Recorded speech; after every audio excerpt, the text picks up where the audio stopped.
大家好，我是阿用。今天呢，要来跟大家来介绍的是 Quad-Lock 的 Wireless Charge Head 跟它的 Vibration Damper， 就是它的无线充电头跟它的避震器。大家可能对 Quad-Lock 的这个品牌比较陌生啊，因为它是澳洲的这个品牌，它在台湾现在有代理商。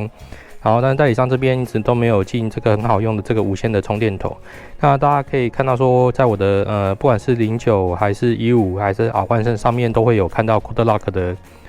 这个手机架的这个部分。那特别是现在我的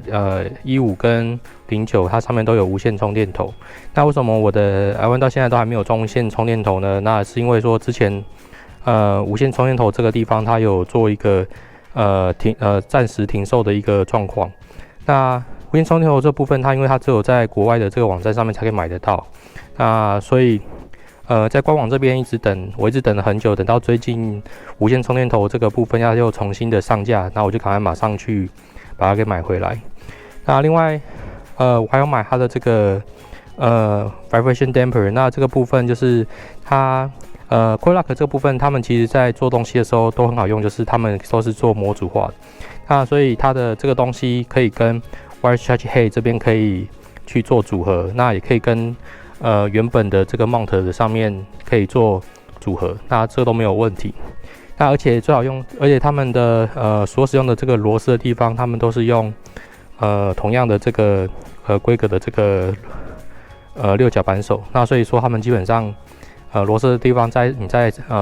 拆装的时候都可以不用一直换工具，你都只要用同样的这个六角扳手就可以去做拆装，非常好用。那因为我有3台车呢，所以我现在3台车的部分我都把它装上这个 Vibration Damper 上去，那这样的话对于手机的在骑乘时候震动的这个保护就会比较好。这样，再来呢，大家可以看到这2个 Wireless Charge Head 的那个包装不太一样。那在左边的这个，它是我原本就买的旧版的那个 Wireless Charge Head， 那右边呢是新版的 Wireless Charge Head。那这2个差别是什么呢？那主要是差在说，因为新版这个部分，它的 Wireless Charge Head 的包装里面，它含有的配件少了那个电源供应器的地方。那旧版的这个部分，然后它含有那个电源供应器。那所以在包装上面它会比较大一点，然后新版的包装上会小一点，因为它少了另外的一个额外的配件。那官网的解释是说，因为因为许多人可能不需要说有电源供应器的地方，因为可能本身车子上面就已经有 USB 的电源供应器，只要你的电源供应器呢符合5伏 2A 的这个快充的这个电源供应的一个标准呢，那这样子就可以直接去接上这边使用。那同时呢，因为它少了那个电源供应器的这个配件，所以在价格上，新款的这个包装的部分也会比旧版的这个部分还要来得便宜。那在旧版的价格，原本那时候买是差不多是100块美金，它在新款这个部分大概是75块美金。那所以这个大概价差的这个地方就大概差了25块美金，就大概省了大约是600-700块。然后那当时呢停售的原因呢，我想除了可能电源供应器之外的包装问题呢，那时候他有提到，就是说他在那个电源供应器的 USB Type-C 的线接到接头这个地方，然后它的防水性的地方，在其他使用者这边使用的时候，它有反映说那个地方会进水。那新版的这个部分，官网是说它有做了这个部分的一个优化跟改善，去加强这个地方的一个防水。那所以理论上呢，现在我应该是可以去好好的安心的去使用它这样子。然后我们打开新的包装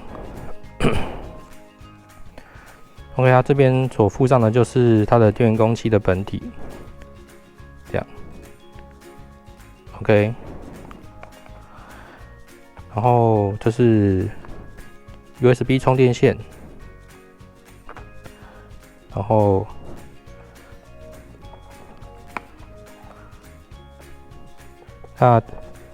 这个是旧款的包装里面所剩下没有安装的配件，因为我本身有电源供应器，那它那时候就有附这个电源供应器的这个本身 ，OK。然后我们来看一下新旧款的差别。那在新款这个地方呢，它其实有改善的，就是在这个地方它有加长这个防水盖的这个地方。然后除此之外呢，它的那个 USB 供电器，它的这个接头，这个地方也跟旧款车一样，它这边有多了一个防水的密封圈，所以你在接上去的时候，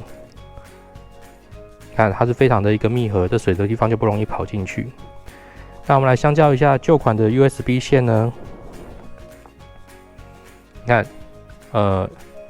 左边这个是新款的。右边这边是旧款的，你看到可以发现说新款的跟旧款的差别，就是新款这边它多了一个防水圈在这里，旧款这边是没有的。好，所以它在这个时候它在新款的这个地方，它所加强的部分的一个改款。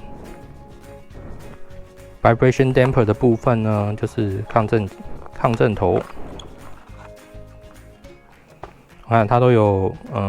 附上一个六角扳手的这个工具，我觉得就还蛮贴心的。然后 ，OK， 可以处理到很多的小细节啦，就是比如说在它的这个螺丝的这个地方，你可以看到它都有预先上好这个螺丝胶，那所以我觉得它在一些细节的这个地方都会还蛮细心的。那基本上它就是装上去之后，因为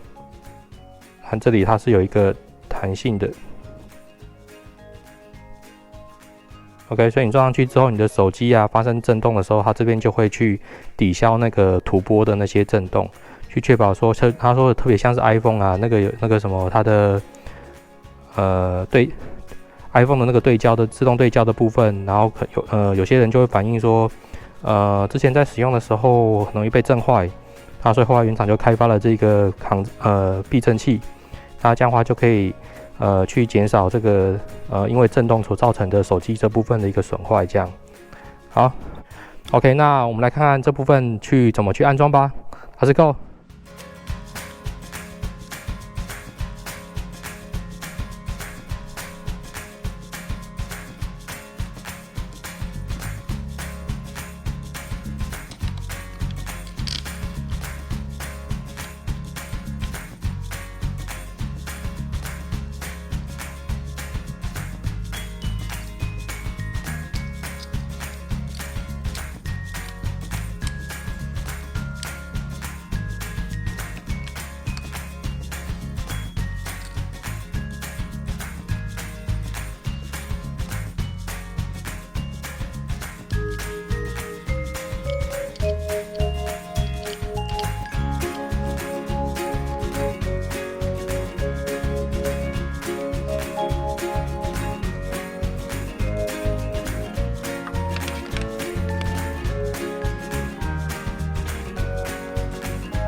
好，那今天分享就到这边。如果你喜欢我的频道的话，欢迎各位按赞、订阅、加分享。然后谢谢大家，我们下次见，拜拜。